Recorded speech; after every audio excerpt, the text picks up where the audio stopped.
thì kiểu gì Quỳnh cũng phải sang lấy lại sản phẩm. Cứ để đấy cho anh nhé, anh sáng lên nhé. Tối nay thưởng thức đi. Thế thì anh để màu gì để Cho em màu tím nhé. Màu vàng đây. rực rỡ.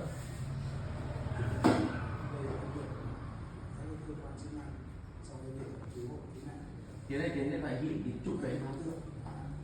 Anh em muốn chụp được hình nào không? Anh chụp thành chất chưa chứ ảnh này. Còn Tiến này là màu... Anh cho chụp một điện thoại. Chụp hoa đào. Hoa đào. Anh chụp Cắm cả hai cho em ấy.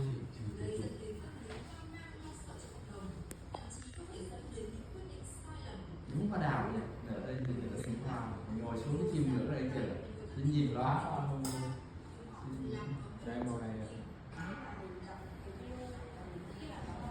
Tinh. đâu đây là